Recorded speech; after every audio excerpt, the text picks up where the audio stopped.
Waouh. Ok. Bonjour. Bonjour à tous. Je ne sais pas si tout le monde me voit, tout le monde est là. N'hésitez pas à dire dans le chat. Yes. Ça like. Super. Ok, on va attendre 1 ou 2 minutes que les gens arrivent tranquillement. Là, vous êtes déjà 25, donc c'est super cool en vrai. C'est énorme. Je peux faire des dédicaces. On fait des dédicaces à Fadel. Je sais pas si tu m'entends. Les gens d'IETA, yes. Bienvenue à tous. Du coup, ce petit meet-up, on va dire que c'est un meet-up parce que ça n'a jamais été tranché le mot, mais c'est pas grave. Dans la team, on a Pauline qui est avec nous, qui sera à la technique, Pauline en régie. Amélie, du coup, qui sera là sur le chat et dans les sondages, etc., pour les questions aussi. Et puis moi, bah, qui va présenter tout ça. 30 personnes. Bah, quand vous me dites, on démarre en vrai. Super. Bah écoute, quelle heure il est? 13h01. Allez, on fait les agilistes, on y va? On démarre? Eh ben, c'est parti. Est-ce que oui, tout le monde voit ma petite presse super. Du coup, aujourd'hui, bah là, donc déjà, petit point d'intro, c'est notre tout premier meet-up en tant que Yeta. Donc, on verra à la fin un peu qui on est, qu'est-ce qu'on fait, tout ça. Mais du coup, c'est pour dire aussi qu'on tâtonne un peu sur Livestorm. Donc là, on a paramétré comme on veut, comme on peut. Bon, s'il y a des trucs, des couacs, faut pas hésiter à nous le dire dans le chat. On y répond, on est réactif. Et voilà. Et donc aujourd'hui, on va parler de l'Opportunity Solution Tree. Moi, l'idée, c'est qu'on fasse 20-25 minutes, comme ça tout le monde peut avoir un maximum d'infos en un minimum de temps sur ben, un retour d'expérience en fait de ben, comment j'ai pu mettre en place cette méthode-là chez un client. Ben, j'embraye direct, mais ça ne marche pas, désolé. Hop, voilà. Donc ouais, un petit point de contexte. Donc j'ai commencé en fait à mettre en place cette méthode pendant 6 mois. Donc c'est une méthode qui a été mise en place. Ça a été un peu long en fait d'avoir des métriques de succès, de pouvoir avoir des retours intéressants sur la méthode. Mais du coup, bah, c'est le condensé de ces 6 mois, on va dire grosso modo 6 mois d'expérience de l'Opportunity Tree. Comment on a fait? Donc, on a fait par l'exemple. Donc, la mise en place, elle s'est fait feature team par feature team. Mais de toute façon, ne vous inquiétez pas, on va détailler tout ça après. Et surtout, je me permets de rendre à César tout le crédit parce que j'ai mis cette méthode en place à Sibel Angel, donc, qui était mon client à l'époque, et avec l'incroyable team design ci-dessous. Maureen, Karine, Julie, gros big up. Donc voilà, donc aujourd'hui, on va voir tout ça, on va rentrer dans les détails un peu de bah, quels étaient les problèmes, à quoi ça a permis, qu'est-ce que ça a permis de résoudre, de mettre en place un tri, et comment ça marche aussi surtout, et comment ça fonctionne, et comment on peut l'appliquer. C'est ça qui est intéressant. Euh, Salut Julie, je vous vois tous. Euh, du coup, les petits problèmes. Alors, quand on est arrivé à Cybele Angel, on avait on a fait face à plusieurs problèmes que du coup on a dû solutionner. Le premier, c'était que les PM avaient des méthodes de travail qui étaient différentes. Donc ça peut être des choses qui vous font écho. Euh, voilà, n'hésitez pas à réagir aussi dessus, hein. Vous pouvez poser, en fait, c'est vrai que j'ai pas, pardon, je fais une mini pause. Donc si vous avez des questions, n'hésitez pas à les poser dans le chat n'importe quand. On fera des pauses à chaque fin de partie, en gros. Donc, il y aura des petits temps de questions entrecoupant le meet-up. Donc, n'hésitez pas à dire tout ce que vous avez envie de dire dans le chat. Donc, je reprends. Donc, les problèmes, c'était que chaque PM avait une méthode de travail différente. Les PM n'étaient pas vraiment très matures sur la discovery. Il y avait beaucoup de delivery, pas forcément de discovery, comme on peut voir dans pas mal d'organisations. Les décisions produits, du coup, ben, elles étaient prises avec peu de données. Euh, et le design, forcément, enfin, par effet de bord, était perçu comme on appelle ça design as a studio, c'est-à-dire les designers dans un coin et quand on a besoin d'eux, en gros, on les appelle et voilà. Donc il n'y a pas forcément de logique d'intégration ni de comment on pense le flow produit avec le design, etc. Donc, tout ça, c'était les problèmes sur lesquels on a dû faire face avec la team de Maureen. Donc en gros, les questions qu'on peut se poser là aujourd'hui, c'est comment on peut ramener de la disco dans les process produits, comment on peut harmoniser aussi les process du coup par effet de bord, et puis comment on peut prioriser et rationaliser la discovery. Ça aussi, c'est un point qui est intéressant, je pense, pour tous les PM qui sont dans la chatroom. Je pars sur, encore une fois, il va arriver le tri, ne vous inquiétez pas. Hein. Mais juste, c'est important pour moi, je pense, de passer sur cette étape-là et de dire un petit mot sur le travail par hypothèse, parce que ce n'est pas toujours le cas. Dans un process design thinking classique, on connaît, il y a de la disco, il y a de la delivery, recherche, définition, idéation, prototype, on connaît. Ça part d'un objectif et ça va jusqu'à la release. OK.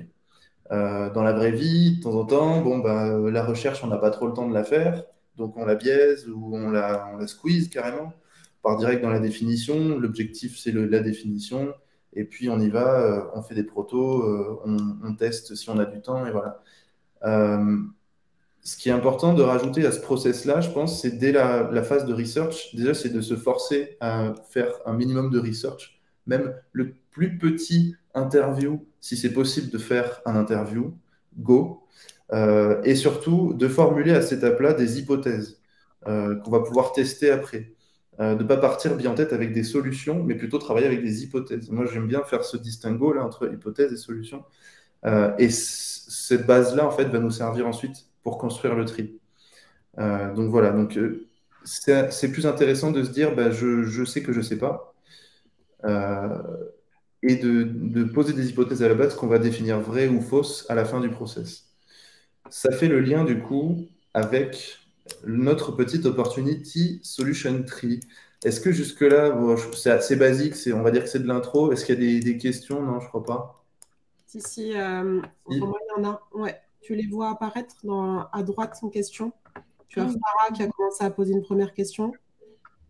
C'est parti. C'est parti. Alors, tu as Pierre qui te demande, est-ce que vous êtes affranchi d'une roadmap classique avec la mise en place de l'Open Solution Tree? Non, on a complété et éclairé la création de la roadmap grâce à l'Opportunity Solution Tree. On va dire OST, pour aller plus vite. Ça ne remplace pas une roadmap, je pense, parce que c'est très axé sur la discovery, tu vas voir. Mais par contre, ça te permet de faire une roadmap qui est plus documentée, en fait, et qui a plus de sens aussi, je pense. Qui n'est pas uniquement basée sur des paris business ou des inputs, etc. Qui est basée plus sur des faits, ce qu'on a pu observer, tout ça. Ouais. Il y avait une autre question? Alors, tu as deux autres questions. Donc, on a Sarah qui nous pose la question, qui te demande, avant de partir sur un OST, est-ce que la création d'une Customer Journey Map est un prérequis pour toi? Enfin, si, enfin, en fait, la Customer Journey Map, elle peut se faire en parallèle, je pense, parce que bon, tu vas le voir ensuite aussi, mais dans l'OST, il y a toute une partie de définition de ce qu'on sait, ce qu'on ne sait pas, et enfin oui, pour moi, ça se parallélise avec une Customer Journey Map, et je pense qu'il faut le faire à un moment donné, soit avant, après, pendant, peu importe, mais c'est super cool de le faire parce que ça complète vraiment le travail que tu peux faire sur l'Opportunity Tree. En fait, l'Opportunity Tree, ça va être un cadrage. Donc après, tu vas plugger ce que tu veux à ce cadrage-là pour le matérialiser. Donc des maps, du mapping, des road mapping, etc. Mais oui, c'est carrément complémentaire, quoi. Et il y avait une autre question, je crois. Yes. Ensuite, tu as Farah qui te demande quel était le problème, les conséquences, risques au fait que les PM avaient des méthodes différentes. Du coup, salut Farah, parce qu'on se connaît.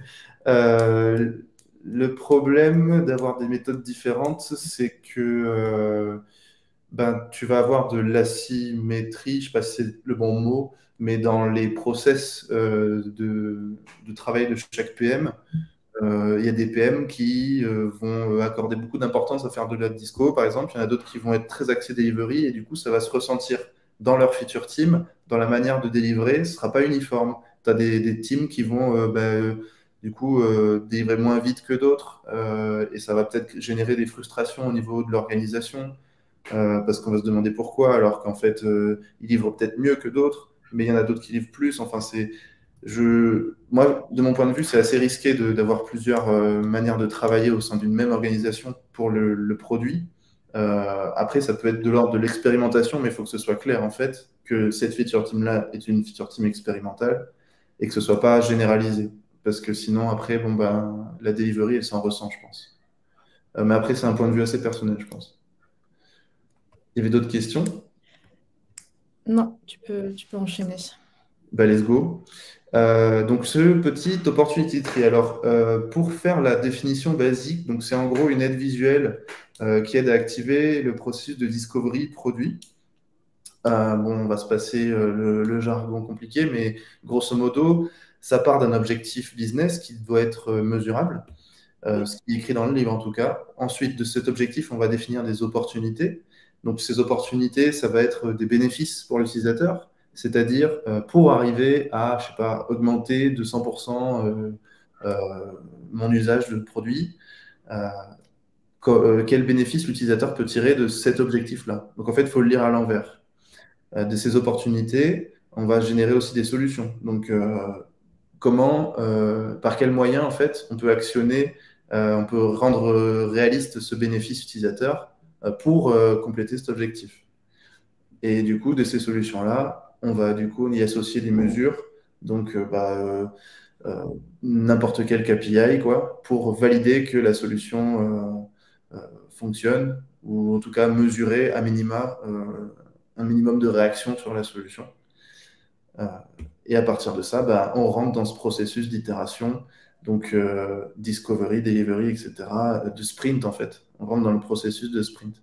Donc, ce qu'il faut comprendre sur ce tri-là, c'est que c'est un prérequis, on va dire, du travail et que c'est très, très lié à une organisation basée sur des product goals. En tout cas, c'est comme ça qu'on l'a expérimenté à Cybele. Donc, il y a des product goals qui sont définis. Je ne sais pas, ça dépend des organisations. Peut-être des fois, ça va être 6 mois, à 6 mois, peut-être des fois, ça va être à 3 mois, enfin au quarter, peu importe. Il y a des product goals qui sont définis sur une temporalité. L'OST, il va intervenir au début de cette définition-là. On a notre product goal. Maintenant, ben, on va creuser ce product goal-là, on va essayer d'explorer des pistes et de savoir sur quoi on va travailler sur les 6 prochains mois, les 3 prochains mois, quoi. Et découper tout ça après en roadmap, en sprint, etc., en story map, comme vous voulez. Donc, l'OST, dans le temps, il arrive, bah, je sais pas, en fonction de la temporalité de vos product goals. Si c'est à 6 mois, bah, il y en aura 2 dans l'année, ou 2 travails de refonte d'OST dans l'année. Si c'est 3 mois, il y en aura 4, etc. Voilà, donc en gros, un product goal égale un OST. Les avantages de faire cette méthode-là, c'est que ça crée un lien logique entre l'objectif et les opportunités et les itérations. Donc ça fait un peu usage de squelette, si vous voulez, de toute l'organisation de la team produit, entre les PM, les designers, les PMM aussi, les QA, j'en sais rien, les devs. Ça rend la levée de solutions très concrète, du coup, parce qu'on y associe des mesures de succès. Et après, dans cette méthode-là, qui est une méthode de base, on va dire, la méthode du bouquin, c'est possible d'introduire des biais, en fait, en érigeant les solutions comme des certitudes. Quand je reviens un peu en arrière, c'est de dire ici, au lieu de dire bah, la solution, c'est une hypothèse, bah, ça peut, dans certains cas, on peut être tenté de dire bah, ça, c'est une solution et moi, j'y crois beaucoup, en fait, à cette solution. Parce que j'ai entendu plein de trucs, etc. Pas forcément documenté, mais basé sur du ressenti. Et ça peut introduire certains biais de se dire bah, cette solution-là, elle vaut plus que cette solution-là, etc. Donc pour pallier à ça, on va revenir sur notre précision, là, notre hypothèse de tout à l'heure. Déjà, on part du product goal. Donc, comme j'ai dit, mesurable, limité dans le temps, ça soutient une vision, OK. De ce product goal-là, on va définir les opportunités. Comme je le disais, les opportunités, c'est des bénéfices utilisateurs. Mais si c'est difficile, genre par exemple à Cybele, tous les PM n'avaient pas la même manière de penser, normal, on est tous des humains. Si c'est difficile de penser bénéfice utilisateur, on peut aussi penser problème et après le tourner en bénéfice. Ça reste une histoire de formulation. On peut aussi le penser causalité et le retourner en bénéfice. Enfin, la méthode est flexible, hein. C'est pas un dogme ou quoi que ce soit. Une fois que on a ça, du coup, on définit nos hypothèses. Donc, on pense que pour matcher cette opportunité, on pense que ça peut résoudre voilà, une partie ou toute l'opportunité. Et ensuite, on va rentrer dans un détail un peu plus compliqué que la méthode de base pour essayer de dégrossir en fait les hypothèses. Donc là, imaginons, on pense que ça va résoudre notre opportunité. Ben, ça, qu'est-ce qu'on sait dessus? Qu'est-ce qu'on ne sait pas? C'est quoi les risques? Et ça, c'est super important, je pense, de faire cette étape-là. Ça va être un peu le nerf de ce tri-là et ce qui va lui donner du corps. C'est de lister avec les bonnes personnes dans la salle toute la connaissance sur l'hypothèse en question, toute l'inconnaissance aussi, et puis des risques qui peuvent être techniques, qui peuvent être fonctionnels, qui peuvent être humains, je ne sais pas. Et à ça, du coup, on va pouvoir associer après un score de confiance ou un score de maturité. On va dire que c'est la même chose. Et on reviendra dessus juste après. Et puis, comme tout à l'heure, mesure, etc. Et ça nous offre en fait cette snapshot de, à date, tout ce qu'on sait, tout ce qu'on a besoin de savoir pour pouvoir avancer, etc. Voilà, donc du coup, je détaille un peu cette histoire de score de confiance. Dans ce score, en fait, alors dans la manière dont on l'a pensé à Cybele, il y a des choses qui vont impacter le score positivement et d'autres négativement. Les inconnus et les risques, on s'est dit, c'est moins 1 point. Une inconnue, c'est moins 1, un risque, c'est moins 1. Donc là, j'en ai 3, c'est fait moins 3. Les savoirs, ce qu'on sait sur l'hypothèse, c'est plus 1. Donc là, du coup, j'ai plus 2. Donc dans ce cas de figure-là, j'ai 0 parce que j'ai plus 1, moins 1 en fait. Et donc ce score-là, il a son importance parce que juste après ce travail-là, je vais pouvoir réutiliser ce score, je passe direct, dans une matrice pour pouvoir prioriser en fait mes opportunités et mes hypothèses. Et c'est un peu tout l'intérêt en fait de l'opportunity tree, c'est déjà de dégrossir tout ce bazar et ensuite de prioriser les idées et les actions, quoi. Donc en gros, on a remis nos jalons de maturité sur un axe et sur un autre axe, on peut avoir par exemple l'importance. Alors après, vous définissez l'importance comme vous voulez. C'est en fonction des organisations, je dirais. Et du coup, ça nous donne une répartition. Voilà, donc on peut placer nos hypothèses et on sait que les trucs qui ont une forte maturité, où on sait beaucoup de choses et qui résolvent un pain, par exemple, ça va être dans une green zone. On sait qu'on peut le tacler direct et let's go, on y va, quoi. À l'inverse, des trucs où il y a faible maturité et que c'est pas très important, c'est plus un nice to have, on va essayer de le mettre en dessous du pipe et comme ça va nous donner une échelle de valeur. Et puis du coup, ce qui est dans les deux autres cases, ça nous donne aussi qu'est-ce qu'on doit faire en termes de discovery. Là, par exemple, si on a une faible maturité, mais que ça résout un pain, ça serait intéressant aussi de le prioriser en termes de discovery. Et du coup, voilà. Donc, une fois qu'on a tout ça, on a notre organisation, on sait par quoi on démarre, dans quel sens on va, etc. Et c'est en ça que ça aide à créer une roadmap. Parce que du coup, ça te donne déjà une priorisation de la disco, de choses que tu sais sais pas. Du coup, ça peut t'éclairer dans la création de ta roadmap. Je reviens vite fait en avant. Donc voilà, donc ça crée un lien logique, ça identifie là où on doit faire de la disco en priorité, ça augmente son niveau de confiance sur les hypothèses et ça les dérisque aussi, parce qu'on lève les risques. Ça rend la levée d'hypothèses très concrète et du coup, on y associe des mesures de succès, comme la méthode de base. Et ensuite, c'est pas fini. C'est jamais fini. Non, mais c'est important. Donc ensuite, on prend ce schéma-là, on est super content, on a tous nos news, nos knowns, nos risques, etc. Et ben on rentre dans nos process de discovery, delivery, develop, etc. Donc là, je vais prendre un pan, le premier pan, le 1-1, qu'on a priorisé en premier, Et puis, on va rentrer dans le process. Est-ce qu'on a besoin de faire de la disco? Oui, non. Est-ce que, du coup, on sait où on va et let's go, on ship, quoi. Et une fois qu'on a développé ça, donc on y associe notre métrique de succès qui va nous dire si l'hypothèse, en fait, elle est vérifiable ou pas.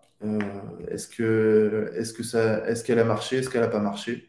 Ça nous donne, du coup, la marche à suivre, en fait. Si elle a marché, on continue, on fait un autre pan. Si elle n'a pas marché, est-ce qu'on laisse tomber? Est-ce qu'on fait un autre pan? Ou est-ce qu'en fait, il faut faire plus de disco? Ça nous met dans une mécanique qui fonctionne, quoi. Plot twist, petite démo, mais avant ça, des questions, s'il y a des questions.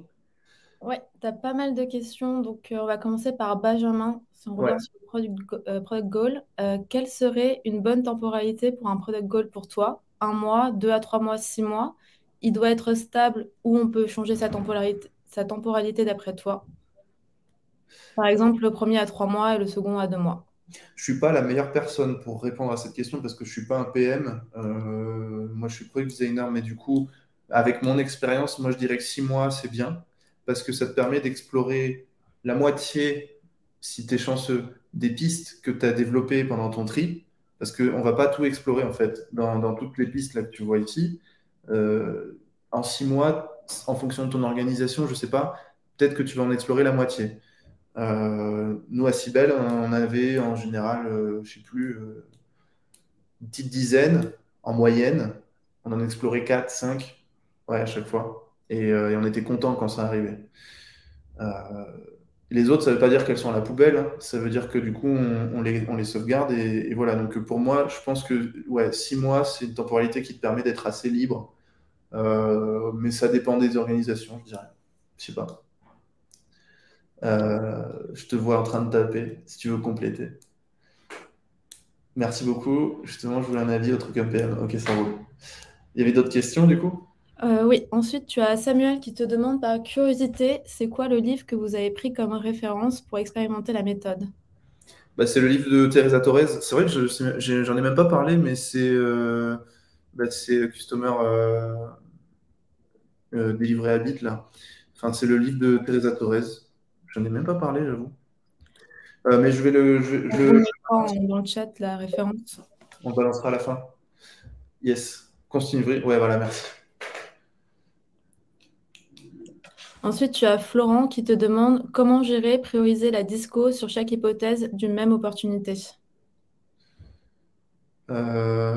Prioriser la disco sur chaque hypothèse. D'une même opportunité. Du coup, j'ai répondu avec la matrice, non? Ouais, si tu veux redire un petit mot. Non, la matrice, elle répond à la question, à mon avis. Tu as tes deux axes, tu priorises. Alors, par contre, euh, j'en parle pas là, mais la priorisation des opportunités, dans la matrice, du coup, ça n'a pas trop de sens. Parce que si tu la calibres en fonction du score de maturité, le score de maturité, il s'applique aux hypothèses. Alors après, soit tu fais une pondération et tu dis, tu essaies de mettre ou tu fais une grille B avec une maturité qui est plus large, je sais pas. Ou alors c'est au jugé. Là, c'est un peu la faiblesse du retour d'expérience, c'est que la priorisation des opportunités n'est pas encore craquée. Mais ça, vous pouvez le craquer de l'autre côté. Et puis, du coup, voilà, ouais, j'ai pas grand-chose à rajouter, Florent. Ça marche. Ensuite, tu as Kevin qui te demande, est-ce que tu as une technique objective pour mesurer ton savoir concernant une hypothèse? Parfois, on entend quelque chose en interview, parfois on a des analytics. À quel moment tu te dis, OK, là, je suis sûr de moi? Euh, En fait, je pense que le plus important, c'est à cette étape-là, là, où tu vas définir savoir, inconnu, risque, c'est d'inviter un maximum de personnes qui sont impactées par du coup, le travail des produits. Par exemple, ça va être les trucs, les profils connexes type data, dev, QA, PMM, etc. Enfin, tout ce qui gravite autour du produit pour rassembler de la donnée que tu n'aurais pas forcément.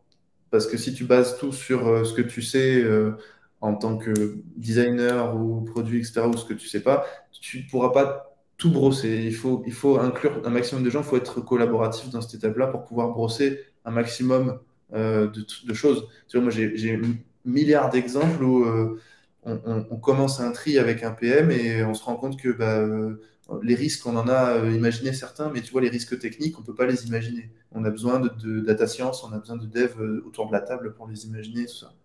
Donc, la réponse, moi, pour moi, serait collaborer au maximum. Je sais pas si- Et justement, tu as Farah qui te demande comment en pratique s'organiser la conception de cette OST, atelier asynchrone, synchrone, présentiel, combien de temps, combien de personnes, qui Ouais, l'idée. ouais, j'y arrive, c'est la suite. Ok, on reprend. Ensuite, tu as Fadel qui te demande, n'y a-t-il pas un biais avec le fait d'arbitrairement dire que tous les risques valent moins un point, Si, dans le sens où les risques peuvent avoir une incidence différente, beaucoup plus grave par exemple, par rapport aux autres? si, carrément, bien vu. Moi, je vous encourage à 100% à revoir la manière dont c'est calculé, parce que c'est une manière A, mais ça se trouve, ça ne correspond pas à votre client, votre organisation, tout ça. Donc, si les risques, enfin, je suis sûr qu'il y a des choses qui peuvent être beaucoup plus granulaires que ça, hein. Moi, je vous encourage grave à repenser la manière dont c'est calculé, ouais. À- pour la débiaiser. Après, là, j'ai pas de solution, mais ouais, tu as raison, Fadel, carrément. Ensuite, tu as Annie qui te demande, est-ce qu'à un moment, les notions de coût des itérations ou le niveau de valeur espérée entrent en compte dans les décisions de poursuivre ou non l'exploit à ce stade? Euh, hmm, pas dans mon expérience. Après, ouais, non, je ne saurais pas répondre à ça parce que du coup, les histoires de coûts, c'est fait après, voire bien après. Du coup, c'est lié au sprint. Ah non, pas trop dans mon expérience, j'ai pas trop de réponses là. Ouais. Désolé, je ne sais pas tout. Merde. C'est pas grave. Et donc, je termine par Patrick. Tu as peut-être déjà répondu, mais c'est ce que tu définis pour mesurer ton product goal. Est-ce que ça alimente ce que tu mesures pour chaque hypothèse? Si oui, comment tu fais si tu découvres une mesure en hypothèse non définie pour ton product goal? Attends, tu peux répéter parce que j'ai pas. En fait, c'est par rapport au product goal. Ce que tu définis pour mesurer ton product goal, est-ce que ça alimente ce que tu mesures pour chaque hypothèse? Et si oui, comment fais-tu si tu découvres une mesure en hypothèse non définie pour ton product goal? Hmm, pareil, je suis pas sûr de pouvoir répondre parce que les product goals, ils étaient définis dans l'exemple, dans le retour d'expérience, c'était défini par le management. Donc, j'étais pas vraiment dans ces boucles-là. Nous, on travaillait sur le product goal, donc on faisait confiance. Après, la définition, l'impact sur le product goal, il n'y avait pas beaucoup de latitude là-dessus. Donc, non, pas trop de feedback là-dessus. Désolé. Ça marche. Bah, je vais enchaîner. Donc, attendez, je reprends cet exemple-là, ça va nous aider. Hop. Ouais, donc en gros, pour répondre, du coup, c'était Farad, quoi, de mémoire. Mm. Toute la partie goal, enfin surtout opportunité, hypothèse, euh, dans mon expérience, c'est un workshop avec 1 heure, PM plus designer. Et là, euh, ouais, faut être le plus, le plus efficace possible, on va dire, et en même temps ouvrir au maximum les chakras, entre guillemets. Ouais, donc ça dure 1 heure en général. PM designer, après, c'est pas exclu d'inviter, en fait, là, c'est PM designer parce que l'orga s'y prêtait. Si ça se trouve, ça peut être PM designer, PMM. En gros, il faut inviter la core team, quoi, on va dire. Donc là, on est sur 1 heure, 1 heure 30 pour les produits goals les plus denses. Et le but, c'est de bien cadrer ces opportunités et d'abord de faire ces opportunités et ensuite de bien dérouler ces hypothèses et de les formuler correctement aussi pour éviter du coup maximum de biais dans l'histoire. Et puis après, la deuxième partie, donc savoir, inconnu, risque et mesure, ça part dans un deuxième workshop de 2 heures, 2h30, ça dépend. Un peu poussé jusqu'à 3 heures, mais ça fait mal à la tête après. avec PM, designer, et là, toutes les parties prenantes qui sont intéressantes à mettre autour de la table. Donc, comme je disais tout à l'heure, moi, j'encourage à mettre des profils tech, des profils market, des profils business. Peut-être pourquoi pas aussi des users, j'ai jamais fait, mais ça a peut-être du sens. Je sais pas. Ou des power users, peut-être, je sais pas. Euh, voilà. S'il y a une communauté, je sais pas, j'imagine, s'il y a une communauté derrière le produit, peut-être ça vaut le coup de mettre des power users derrière. Je vois des trucs dans le chat. La data sans l'instinct est-elle utile? Euh, On va dire complémentaire. Allez, on se fait pas d'ennemis. Tout va bien. Euh, Est-ce que c'est possible de répéter la formule? 1 heure avec PM et designer pour chaque hypothèse, c'est ça. La formule, c'est-à-dire la formule. Plus de détails là-dessus. Si c'est la formule du score que tu parles, c'est plus un, moins un unknown, moins un risque, plus un savoir, on va dire. Et si c'est la formule des ateliers, bah, du coup, c'est 1 heure de workshop pour les opportunités hypothèses avec PM et designer, et 2 heures, 2h30, on va dire, de workshop avec les PM designers et toute la team sur toute la partie savoir, inconnu, risque, mesure, quoi. Voilà. Après, c'est possible que ça soit découpé en deux aussi, parce que ça m'est arrivé de faire 2 fois le deuxième workshop pour bien mapper, parce que ben, tout le monde n'est pas dispo ou t'as pas eu le temps de tout faire. Voilà. Une fois qu'on sort avec la mesure, après, la priorisation, donc toute la partie, je reviens sur mon truc, toute la partie là, en fait, cette priorisation-là, on peut la faire en asynchrone ou en faire un troisième workshop. Mais c'est pas important, en fait, d'avoir tout le monde autour de la table. Je pense que le PM peut être asynchrone dessus. Enfin, moi, perso, je pense que le PM peut s'auto-gérer là-dessus parce qu'en fait, il a toutes les billes pour pouvoir le faire. Après, s'il est frileux, bah, du coup, on peut l'accompagner ou voilà. Mais cette partie-là, elle peut se faire un peu plus de manière light, quoi. C'est bon, j'ai ma rep. Ok, ça roule. La formule pour le premier workshop. Ok, ça roule. Voilà. Je reviens sur mon petit machin. Alors, la démo, je le ferai après parce qu'il faut que je change d'écran, mais c'est pas grave, ne vous inquiétez pas. Ça va faire ma transition. Est-ce qu'il y a des questions, là, vite fait? Oula, je vois 20 questions. Il y a du monde. Non, il n'y a pas de nouvelles questions. Ah, Je ok. l'ai déjà balayé. Ok, bon, j'enchaîne. Donc, ce que ça a permis de faire, chaque PM avait une méthode de travail différente. Du coup, une team égale un OST, une team égale un PM. Donc, ça harmonise un peu les manières de travailler. Euh, Après, c'était intéressant aussi le feedback des PM sur la méthodo, parce que, il y avait des PM qui étaient contents en fait d'avoir un outil pour structurer leur pensée. Souvent, les PM, bah, ils ont plein d'idées, ils vont être très dans l'idéation, voilà, dans la génération. Et parfois, bah, c'est cool d'avoir un outil qui te ramène un peu, qui rationalise toutes tes idées, et du coup, c'est exactement ce que fait un OST. Les PM n'étaient pas assez matures sur la disco, bah, du coup, la disco, elle est au cœur du process. Donc, tu peux pas trop y couper. Après, c'est toi et tes valeurs, on va dire, ou tes limites, ou tes contraintes surtout, donc pour gérer cette disco-là. Les décisions produits étaient prises avec peu de données, bah, du coup, le fait de mapper les choses et de mettre les gens autour de la table, ça fait que tu as un endroit où tu as toutes les infos.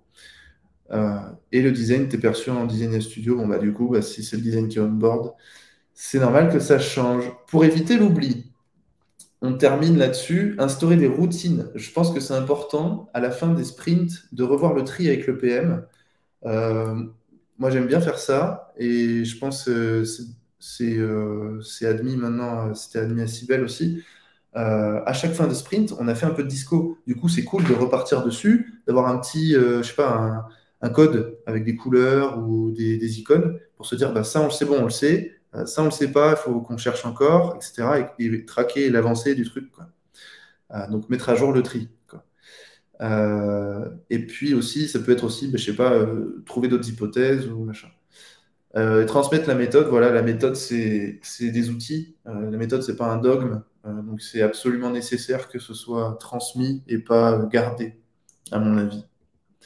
Voilà, on arrive à la fin de ce meet-up. Le voilà était très vénère. Euh, je pense que s'il y a des dernières questions, je crois qu'il y en a une.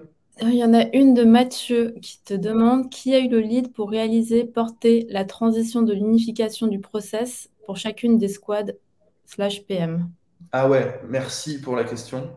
Au départ, le lead, il était porté par le CPO et moi-même au départ. Ensuite, le lead s'est transféré sur Maureen, qui est la Head of Design de Cybele. Et du coup, voilà, ça a été principalement Maureen et puis moi en soutien, on va dire, plus en support. Mais ouais, donc ce qu'on peut en retenir, c'est que c'est quand même facile, agréable quand tu as quelqu'un du management qui porte avec toi la méthode. On est d'accord là-dessus, je pense.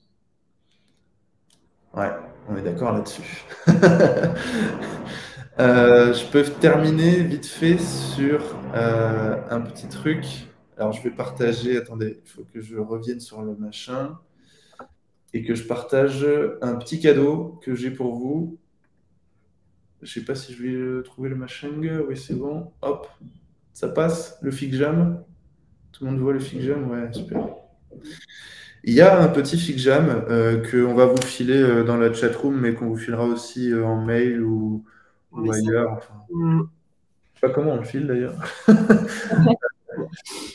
On verra, mais vous l'aurez, ne vous inquiétez pas. C'est du coup un template en fait qui reprend tout ce qu'on vient de voir. Donc vous avez toutes les colonnes avec un exemple pour vous aider. Voilà, avec un cas concret d'application fictive. Avec à chaque fois voilà, des exemples. Donc c'est en anglais, désolé les francophones, c'est full anglais là pour le coup. Et voilà, et à la fin, on a du coup notre matrice avec des petits icônes pour mettre à jour nos hypothèses ou nos opportunités. Donc ça, et puis, ouais, non, vraiment, il y a tout là-dedans, hein. J'ai essayé de centraliser au maximum ce truc-là. Je peux mettre le lien peut-être dans la chatroom. Ouais, je pense que c'est une bonne idée. Trop bien. Et je vais publier des petits sondages. Je peux y aller maintenant, Romain? Ouais, alors avant que vous partiez, on a deux petits sondages pour vous. Je sais pas si on entend les travaux là autour de moi. Ouais. Attends. C'est insupportable. Je publie le premier. Voilà, premier vote. Voilà. Attends, je crois que j'ai un petit peu bugué, hein. Ouais. En fait, on aimerait déjà savoir si faire un petit rôti, donc est-ce que ça vous a servi, et puis ensuite voir, bah, vous, est-ce que vous l'utiliseriez. Allez, venez tous sur le Fig Jam, comme ça il y a tout le monde en live, là tout le monde se voit. C'est génial, j'adore. Est-ce que ça a marché? Vous voyez le sondage ou pas? Le premier a marché. Ah merde, vous êtes sur. Je crois que je vous ai envoyé sur mon truc, mais c'est pas grave. Parce qu'en fait, je l'ai mis dans Figma Community pour ceux qui veulent. Je vais peut-être partager. Allez, tout le monde est là, yes, trop bien. Allez, Kevin, Speedéo, il y a des gens qui mettent leur boîte et tout là. Non, attendez, parce que j'ai un. En fait, je l'ai mis dans Figma Community. Donc, si vous allez dans Figma, la communauté, vous cherchez Opportunity Tree, Solution Tree, vous allez le trouver. Mais on vous remettra le bon lien au pire pour pouvoir le dupliquer, quoi. Voilà, voilà. Et là, on a le deuxième sondage qui est lancé. Attends, mais moi aussi, il faut que je réponde. Je dièse.